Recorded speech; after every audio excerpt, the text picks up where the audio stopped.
July 9th, 1974. In seeing some of you people work yesterday and seeing some of the problems that you're having, it occurs to me that what I should talk about this morning is a little bit about two things. One, how to determine the direction of the hair, and two, units of lie. Perhaps a third one would be the difference between a shallow, medium, and a deep hair. I find sort of a complete lack of understanding as to how deep a hair is. I see people taking out fine hair and thinking they're deep because they're using 60 units. I see people taking out medium hair and they think they're 80 units. And then I also find people who, since they are not sure, use 150 or 200 units because if a little bit's good, a lot should be better. And this gets you into trouble. Now, start off with the first thing here. If you think of this work as being something under the skin, that's where you're putting your needle. That's where you're doing your work, is under the skin. Now, unless you're working on an area that is badly scarred, where there's been a great deal of acne, or there's been injury, or there's been plastic surgery, you're going to find that the follicles within a given area of the skin are going to be like God put them there in the first place. And that's more or less the same angle. Now, for instance, if you're going to have a section of skin, you have a follicle here, and a follicle here, and a follicle here, and a follicle here, and a follicle here. That's the way we all start to grow hair. This is within a small area. Now, naturally, your hair pattern will change from different areas. For instance, if you're working here on the front of on this side of the arm, these hair will all grow down in this direction. And as you move over, the hairs will change a little bit. And over here, they go at this angle. And over here, they go at this angle. So there is a gradual change in the direction of the hair over a large area. But within a little small area, within an area the size of a dime, there will not be too much difference between the direction of the hair as far as its follicle location. Now, when you look at the surface of the skin, you are going to see hair perhaps going in many directions. But what you have to decide for yourself is whether you are looking at a pattern that is the result of hair which is flat and is turning after it leaves the surface of the skin, or whether you're looking at follicles that are all different angles in the skin. Now, it just so happens that the follicles are usually not at all different angles, unless, as I stated earlier, there's been scars, injury, extensive acne, with huge pits and scars and eruptions. Then you might find some distorted or follicles whose directions are changed. But the majority of times, once you locate the angle for a given hair, all of its neighbors will be very much in line. Now, for instance, here you are. This was a common thing I found with 3 different people yesterday. There's a hair here, and a hair here, and a hair here. There were a certain number of hairs that were all the same.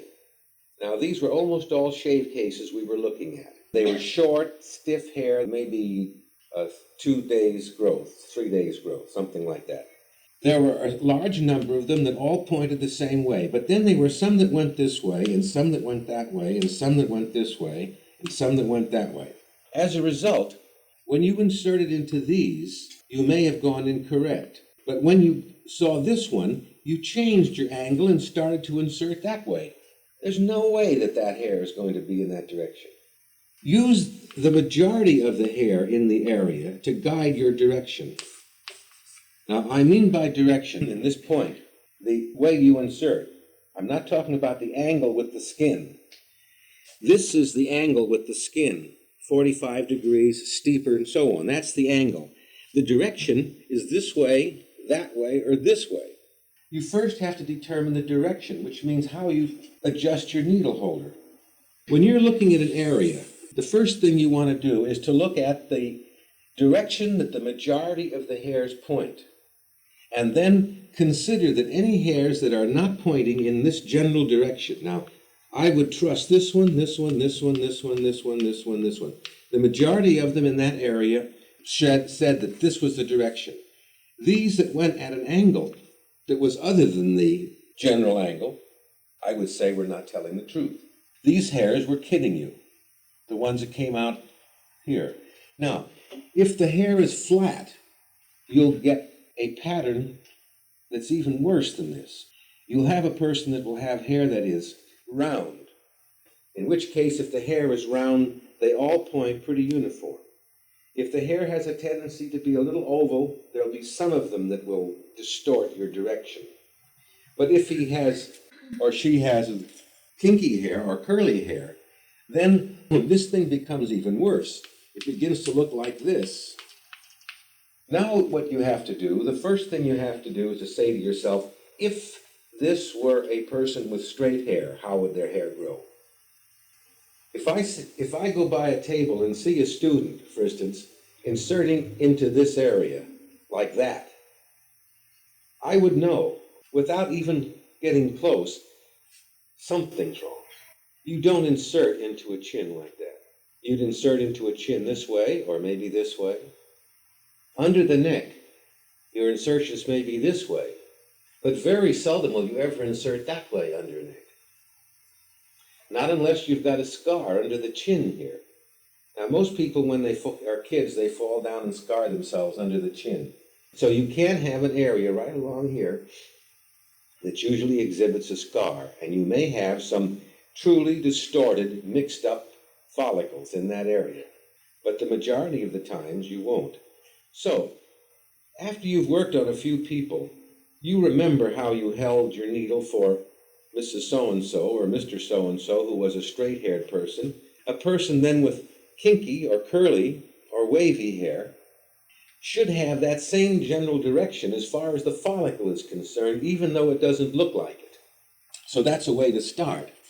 Here again, if you look at the place where the hair enters the skin, don't be deceived by these angles out here, but notice that there's a slight turn. So look at the hair as it's entering the skin here and here and here.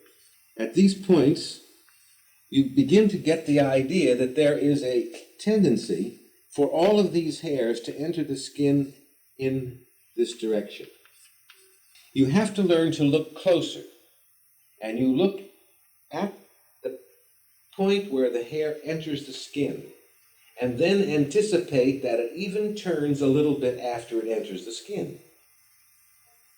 Because when it enters the skin, it still isn't at its root base. It still has the hair canal, which is 1/4 of the hair. 1/4 of the hair almost is up in here, which is in the hair canal. This is where your sebaceous gland is. Your sebaceous gland has to secrete sebum and get the sebum out of the follicle. Your inner root sheath cannot come up here. If your inner root sheath came up that high, how would the sebum get out? It couldn't. Therefore, the inner root sheath stops below the sebaceous gland, so that this duct from the sebaceous gland into the hair canal is open. The sebum can come from this gland, go out here, and come out along the shaft of the hair, oiling up the hair. The inner root sheath, therefore, must be down here, which means that when you take a hair out of the follicle, this is bare. There's nothing on it. That's why I tell you to grab the hair at the surface of the skin with your tweezers, because from your tweezers to here is the distance that the hair is below the epidermis, below the surface of the skin. If you just use the root sheath as your guide, you're going to be fooling yourself, because the root sheath does not go clear to the surface of the skin. There's this space in here, and this space is a guide as to how thick the epidermis is to a certain extent. You're going to find this bare space much greater on the back of the neck than you will, for instance, on the chin. The thicker the epidermis, down in this region, the epidermis is relatively thin. This distance will be shorter. The back of the neck, which is quite thick, this distance will be longer. So, when this hair makes a turn, this turn will start someplace under the skin a little bit, because this is a hair in an open area. It's dry, and if the hair is curving out here, it's just probably curving in there too. That's why I say anticipate that the curve continues. If you can visualize the curve of the hair as it enters the skin, if you can consider this curve continuing after it goes underneath, it will help you to guide it. The hair coming out of here may come out of here looking like that. Right at this point, that's as far as you see. You don't use this as your angle.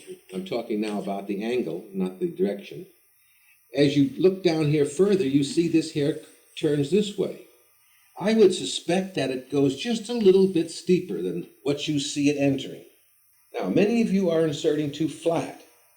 You're lining yourself up with this portion of the hair. There's another little trick as to finding the direction of the hair and the angle of the hair, and that is to look at the hair that you're not even interested in removing. And these are the little fine blonde ones. Now, almost everybody has little fine blonde hairs in the area, providing they haven't shaved recently. In other words, if they've shaved in the last couple of weeks, last couple of days, naturally there are no little blonde lanugo hair. But those people who are tweezers will tweeze hair and will not tweeze the fine lanugo hair. People who haven't shaved at all for a couple of months will begin to see these fine lanugo hair. And these fine lanugo hair will usually indicate the true direction of the deep hair in the area. Now, this is especially true when you're working on a colored person. They have little fine colorless, or you almost say blonde, lanugo hair. So you're looking in the area, and I'll draw it the other way. There are hair going like this, and like this, and like this, and there's a little lanugo hair just standing up there all by itself. Look at the lanugo hair. Now, it will almost be invisible. But if you see 2 or 3 little lanugo hairs standing around, those I would use as my guide. And then I would insert into here this way, and here this way. I'd use the fine lanugo hair as a guide as to where the follicles are on the others. Once you have worked in an area like this, let's say you work on this hair, and you find the needle enters into this hair very easily at that angle and at the direction that you inserted. If you make a nice insertion into one of them, suspect that all of the hairs surrounding it will be exactly the same. You shouldn't have to change your position or your arms or your angle for the neighboring hairs. If you made a good insertion in one and it came out nicely in a short length of time and you know that you are in the follicle, then before you change your angle or your direction, take out hairs within that vicinity. And before you make any changes, make sure that you're in a truly distorted follicle. Remember, you're going to have all different types of hair problems. And these types of hair problems are going to vary with the kind of hair the person has, whether it's oval, flat, or round, because that determines the way that looks on the surface. Let's move over to one more point. I think I started out by saying that there was a problem in determining the depth of the hair. If you were looking at 3 trees, and one tree had a little trunk like this, and another tree had a trunk like this, and another tree had a trunk like that, what would you assume, or which tree would you assume had the deepest root? And which one would you assume had the shallowest root? Do you figure the little tiny, smallest tree with the smallest trunk would have the deepest root, or the one that was the biggest trunk? Naturally, the bigger diameter would indicate an older tree, and also a deeper tree, and a deeper root structure. It so happens that for a hair to have a large diameter and to have a deep color, it's got to be supported by a better root system than a little tiny fine colorless hair. Now, I'm talking about hairs that are established, not hairs as they're peeking out of the skin. You're looking at a shaving case. The case has been shaved a couple days ago. You now see hairs sticking up of different diameters and different colors. There will be some hairs that will be up here this thick, and there will be some that will be up here this thick, and then there will be some that will be thinner and shorter. There will be some that will be dark, and there will be some that will be shades of red, let's say. You'll have dark red and medium red and light red. and you have diameters to consider.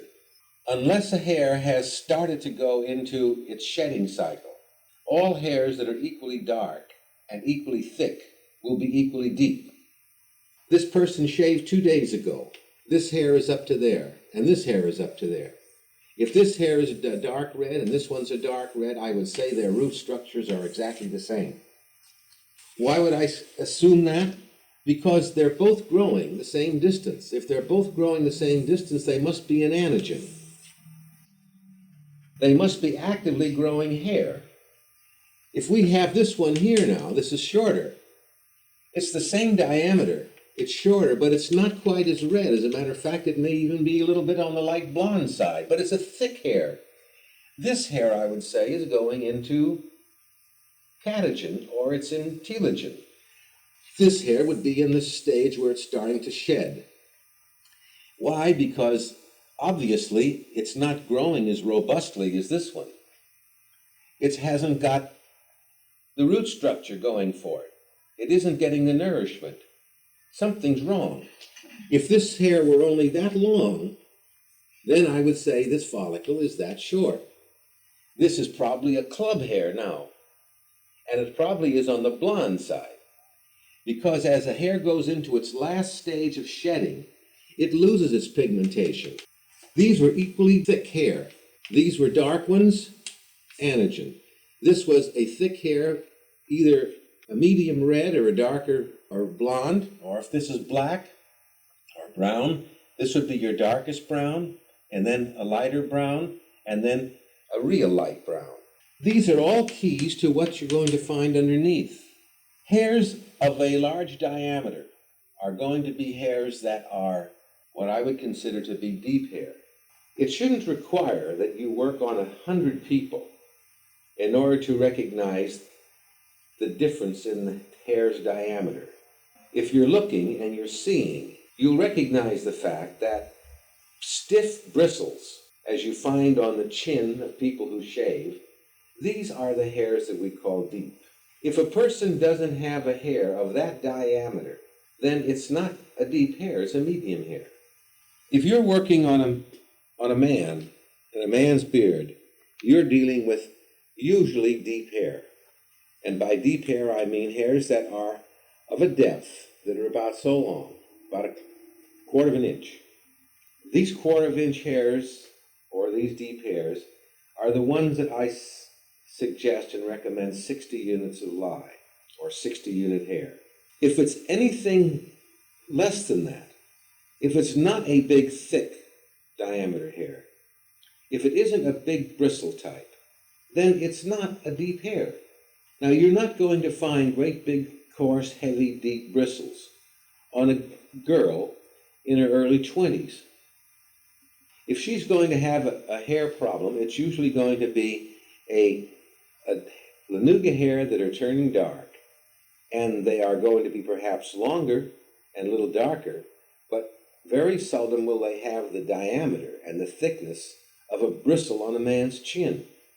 Even lip hair on the young person is going to be on the medium side, in the corners, but very definitely on the shallow across the middle. You never see a true girl come in with a mustache like a man. So you'd never think of using 60 units on any girl's lip, well, if you want to stay in business. I don't know why there's such a tendency to get up to such high settings on your galvanic. You are considering that every hair is a deep hair. Now, the side of the face, here again you have medium depth hair. The average hair on the side of the face is not like a chin bristle. If it's an extension of the girl's hairline, it comes down the side, in which case it'll be scalp hair up here, and then it comes down, and it gets thinner and thinner and lighter, and it ends up in a little pigtail down here. You'll have on this side usually medium depth hair. And I would only use 45 units on the thickest and the coarsest of those, which would be up near here. As I got down to it on the lower cheeks, I would lighten it up a little bit. They may be a little deep, but they're also small in diameter. The root structure is not the same as a man's bristle. They're not the same as a bristle on a woman's chin. You see, in talking about this, I have to mention ages and types. This is where it all comes in. Now, on the young girl, you don't find extreme bristles. But the woman that gets into her 50s and 60s and 70s, she has the witch's bristle type, but she doesn't have a full growth unless she's been shaving all her life. You do once in a while find an older woman who's been had an extreme growth, and she's had it for years, and she's a daily shaver. These are not too prevalent, although you do have some. But the average older woman that will come in to visit the electrologist, depending upon the neighborhood and the district you're in, is one who has a certain number of hairs that are becoming stiff, not a whole faceful, but scattered bristles. And these are the ones that they feel and that annoy them, and if their eyes are not so good, they can't see them, and they go to the electrologist to have these taken out. I almost never use anything more than 60 units on a woman's face if the hair are deep. There's no need to go over 60 units. 60 units is enough. You don't have to double it. And even if you find that the patron comes back in 4 or 5 months and you see that she has regrowth, which you expect her to have. After all, you can't kill everything the first time over. When the woman comes back for regrowth, don't say to yourself, oh dear, I've got some regrowth. I'm going to go up on everything. I'll raise this, I'll raise that, I'll raise the next thing. Don't do that. If the woman has regrowth, it's probably because it was hair that was under the surface that you never treated in the first place. Or you missed the direction of the insertion. Or you were working in an area that was very sensitive and you took the hair out with a little traction and probably didn't treat enough underneath. So don't blame it on the settings, but blame it rather on the mechanics of your doing the work. Don't increase your units of lye and don't go up on everything. Just make sure that you're doing the thing right, that you are getting the needle in the follicle. For instance, if you're trying to kill a fly, you've got a nice little fly swatter. You keep swinging at this fly and you keep missing it. What sense would there be to use a sledgehammer? Would the sledgehammer kill the fly? It's not the weight of the fly swatter, it's your aim. If your aim was good, you'd have killed the fly with the little swatter. Using a hammer isn't going to kill the fly if your aim is no good. But that's exactly what you do when you have some regrowth. There's a tendency, if you have regrowth, to want to double the power, go higher, use more. And so you use more, you overtreat the patron. Now you have scabs and scars and you've lost the patron. Don't up your settings.